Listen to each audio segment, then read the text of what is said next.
आकाशवाणी नागपूर वीणा डोंगरवार आपल्याला प्रादेशिक बातम्या देत आहे. ठळक बातम्या.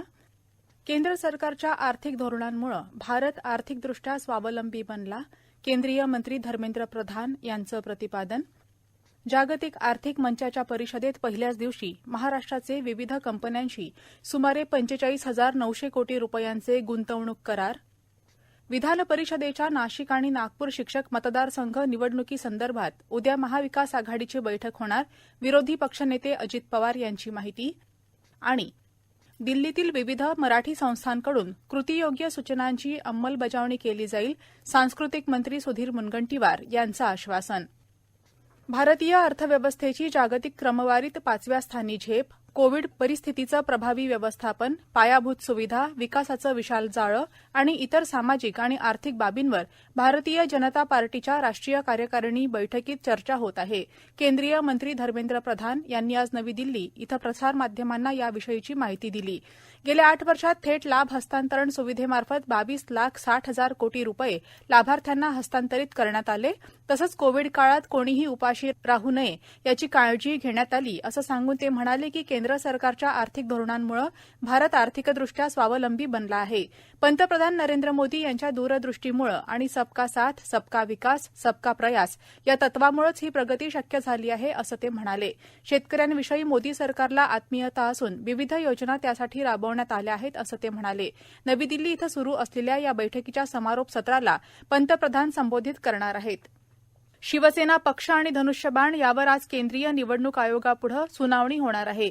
माजी मुख्यमंत्री उद्धव ठाकरे यांच्या शिवसेना पक्षप्रमुख पदाचा 5 वर्षांचा कार्यकाळ येत्या 23 जानेवारीला संपत आहे. हा कायदेशीर पेच संपेपर्यंत त्यांना मुदतवाढ द्या अशी मागणी ठाकरे गटानं निवडणूक आयोगाकडे केली असून आज त्यावर देखील निर्णय होण्याची शक्यता आहे. पंतप्रधान नरेंद्र मोदी यांनी एक्झाम वॉरियर्स या पुस्तकातील तुमची परीक्षा तुमच्या पद्धती तुमची स्वतःची शैली निवडा या शीर्षकाखालील एक संक्षिप्त उतारा सामाजिक माध्यमांवर प्रसारित केला आहे. यामधून आपण परीक्षेची तयारी कशी करत आहोत हे सांगण्याचं आवाहन त्यांनी विद्यार्थ्यांना केलं आहे. परीक्षा पे चर्चा काही दिवसांवर आली असताना विद्यार्थ्यांनी आपण करत असलेली परीक्षेची तयारी आपल्या रंजक अनुभवांसह आपल्याला कळवण्याचं आवाहन पंतप्रधानांनी एका ट्विटमधून विद्यार्थ्यांना केलं आहे. पंतप्रधान येत्या 27 तारखेला परीक्षा पे चर्चा या कार्यक्रमाच्या 6व्या भागात विद्यार्थी, पालक आणि शिक्षकांसोबत संवाद साधणार आहेत. डिसेंबर 2022 मध्ये घाऊक किमतीवर आधारित महागाई दर 4.95% म्हणजेच गेल्या 22 महिन्यांच्या नीचांकी पातळीवर आला आहे. अन्नपदार्थ विशेषतः भाजीपाला आणि तेलबियांच्या किमती घसरल्यामुळे आणि खनिज तेल, कच्चं पेट्रोल आणि नैसर्गिक वायू, वस्त्र आणि रसायनं तसंच रासायनिक उत्पादनं यांच्या किमतीमधील घसरणीमुळे महागाईचा दर कमी झाल्याचं वाणिज्य आणि उद्योग मंत्रालयानं काल जाहीर केलेल्या अहवालात म्हटलं आहे. स्वित्झर्लंड इथल्या दाओसमध्ये जागतिक आर्थिक मंच अर्थात वर्ल्ड इकॉनॉमिक फोरमच्या विद्यमानं आयोजित आंतरराष्ट्रीय परिषदेत पहिल्याच दिवशी महाराष्ट्र राज्यामध्ये सुमारे 45,900 कोटी रुपयांच्या गुंतवणूक करारावर स्वाक्षरी करण्यात आल्याची माहिती राज्याचे उद्योगमंत्री उदय सामंत यांनी दिली. दाओस इथं मुख्यमंत्री एकनाथ शिंदे यांचं वर्ल्ड इकॉनॉमिक फोरमच्या आंतरराष्ट्रीय परिषदेसाठी आगमन झालं असून त्यांनी दाओस इथं महाराष्ट्र पॅव्हेलियनला भेट दिली. महाराष्ट्र पॅव्हेलियनमध्ये राज्याच्या प्रगतीचे प्रभावी दर्शन घडवलं जाणार असून महत्वाच्या उद्योगांसमवेत तिथं सामंजस्य करारही केले जाणार आहेत. शिंदे यांच्या प्रमुख उपस्थितीत आज विविध कंपन्यांसमवेत सामंजस्य करार करण्यात आले असून या माध्यमातून सुमारे 10,000 तरुणांच्या हाताला काम मिळणार असल्याची माहिती मंत्री सामंत यांनी दिली. यावेळी करण्यात आलेल्या सामंजस्य करारानुसार Greenko energy project private limited कंपनीची 12,000 कोटींची, Berkshire Hathaway home service Orenda India कंपनीची 16,000 कोटींची, आयसीपी इन्व्हेस्टमेंट इंडस कॅपिटल कंपनीची 16,000 कोटींची, रुखी फूड कंपनीची 250 कोटींची, निरपो pharma packaging India private limited कंपनीची 1,650 कोटी रुपयांची याप्रमाणे गुंतवणूक अपेक्षित आहे. या प्रादेशिक बातम्या आपण आकाशवाणीच्या नागपूर केंद्रावरून ऐकत आहात. आमच्या केंद्रावरील सर्व बातम्या ऐकण्यासाठी आणि ताज्या घडामोडी जाणून घेण्यासाठी Marathi news Nagpur all India radio या आमच्या यूट्यूब वाहिनीला नक्की सबस्क्राईब करा. विधान परिषदेच्या नाशिक आणि नागपूर शिक्षक मतदारसंघ निवडणुकीसंदर्भात उद्या महाविकास आघाडीची बैठक होणार असल्याचं विरोधी पक्षनेते अजित पवार यांनी सांगितलं. ते आज मुंबईत वार्ताहरांशी बोलत होते. नाशिकमध्ये काँग्रेसच्या अधिकृत उमेदवारानं अर्ज न भरल्यानं हा पेच निर्माण झाला असल्याचं ते म्हणाले. नाशिक आणि नागपूर शिक्षक मतदारसंघात महाविकास आघाडी कोणाला पाठिंबा देईल हे उद्या ठरेल असं त्यांनी सांगितलं. विधान परिषदेच्या द्वैवार्षिक निवडणुकीत राज्यात 5 जागांसाठी 83 उमेदवार रिंगणात आहेत. एकूण 27 उमेदवारांनी माघार घेतल्यानंतर हे उमेदवार निवडणूक लढवत असल्याची माहिती मुख्य निवडणूक अधिकारी कार्यालयानं दिली आहे. या जागांसाठी 30 जानेवारीला मतदान होणार असून मतमोजणी 2 फेब्रुवारीला होईल. कोकण शिक्षक मतदारसंघात सध्या 8 उमेदवार रिंगणात आहेत. विद्यमान आमदार बाळाराम पाटील यांचा कार्यकाळ संपत असल्यानं ही निवडणूक होत आहे. नागपूर शिक्षक मतदारसंघात सध्या 22 उमेदवार रिंगणात असून 5 जणांनी माघार घेतली. शेवटच्या दिवशी शिवसेना उद्धव बाळासाहेब ठाकरे पक्षाच्या गंगाधर नाकाडे यांनी अर्ज मागे घेतला. या मतदारसंघातून विद्यमान आमदार नागो गणार यांना भाजपानं पाठिंबा दिला आहे. अमरावती पदवीधर मतदारसंघात सर्वाधिक 23 उमेदवार रिंगणात असून 10 जणांनी माघार घेतली आहे. विद्यमान आमदार रणजित पाटील यांना भाजपानं उमेदवारी दिली आहे. महाविकास आघाडीनं धीरज लिंगाडे यांना पाठिंबा दिला आहे.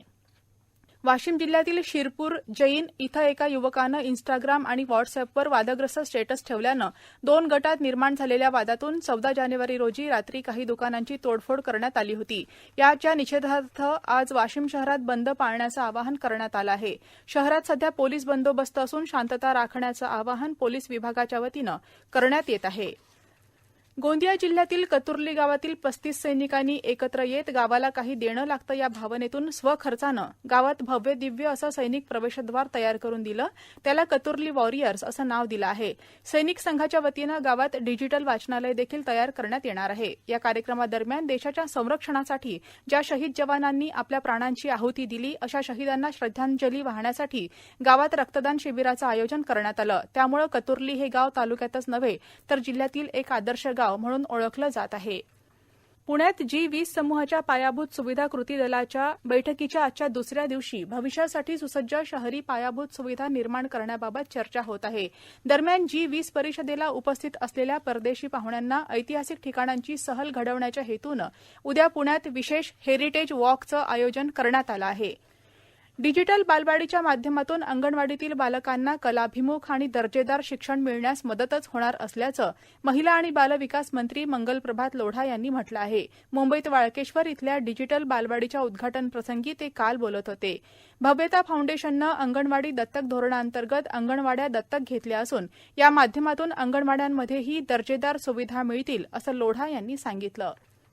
दिल्लीतील विविध मराठी संस्थांकडून कृतीयोग्य सूचनांची अंमलबजावणी केली जाईल असं आश्वासन राज्याचे सांस्कृतिक मंत्री सुधीर मुनगंटीवार यांनी दिलं.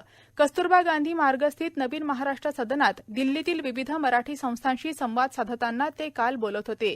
या बैठकीला केंद्रीय मानवाधिकार आयोगाचे सदस्य डॉ ज्ञानेश्वर मुळे यांच्यासह विविध मराठी संस्थांचे पदाधिकारी तसंच केंद्र शासनाच्या विविध खात्यात प्रतिनियुक्तीवर असलेले मराठी अधिकारी यासह सदनाचे आणि महाराष्ट्र परिचय केंद्राचे अधिकारी उपस्थित होते. मुनगंटीवार पुढे म्हणाले की महाराष्ट्रानं अटकेपार झेंडा फडकवला आहे. महाराष्ट्राच्या ऐतिहासिक खाणाखुणा आजही महाराष्ट्राबाहेर मोठ्या प्रमाणात दिसतात. महाराष्ट्राचा सांस्कृतिक वारसा, खाद्य संस्कृती, लोककलेची समृद्ध अशी परंपरा आहे. दिल्लीतील मराठी अधिकारी इथं वास्तव्यास असलेले लोक हे समृद्ध परंपरा वाढवित आहेत याचा अभिमान असल्याची भावना त्यांनी व्यक्त केली. राजधानी दिल्लीत असणाऱ्या संस्थांनी दिलेल्या सूचनांवर विचार करून कृतीयोग्य सूचनांची अंमलबजावणी केली जाईल असं आश्वासन मुनगंटीवार यांनी या बैठकीत दिलं. कामाला जाणाऱ्या महिलांना चांगलं वातावरण पुरवण्यासाठी पंतप्रधान नरेंद्र मोदी यांनी प्रशासन सुधारणा सुरू केल्या असं केंद्रीय कार्मिक, सार्वजनिक तक्रारी आणि सेवानिवृत्ती वेतन राज्यमंत्री जितेंद्र सिंग यांनी नवी दिल्लीत सांगितलं आहे. केंद्र सरकारच्या नोकऱ्यांमध्ये महिलांचं प्रतिनिधित्व वाढावं आणि त्यांना व्यावसायिक आणि कौटुंबिक जीवनात समतोल साधता यावा यासाठी कार्मिक आणि प्रशिक्षण विभाग नियोजनबद्ध प्रयत्न करत असल्याचं सिंग यांनी सांगितलं. शेवटी पुन्हा काही ठळक बातम्या. केंद्र सरकारच्या आर्थिक धोरणांमुळे भारत आर्थिकदृष्ट्या स्वावलंबी बनला. केंद्रीय मंत्री धर्मेंद्र प्रधान यांचं प्रतिपादन. जागतिक आर्थिक मंचाच्या परिषदेत पहिल्याच दिवशी महाराष्ट्राचे विविध कंपन्यांशी सुमारे 45,900 कोटी रुपयांचे गुंतवणूक करार. विधान परिषदेच्या नाशिक आणि नागपूर शिक्षक मतदारसंघ निवडणुकीसंदर्भात उद्या महाविकास आघाडीची बैठक होणार. विरोधी पक्षनेते अजित पवार यांची माहिती. आणि दिल्लीतील विविध मराठी संस्थांकडून कृतीयोग्य सूचनांची अंमलबजावणी केली जाईल. सांस्कृतिक मंत्री सुधीर मुनगंटीवार यांचं आश्वासन. याबरोबरच हे प्रादेशिक बातमीपत्र संपलं. नमस्कार.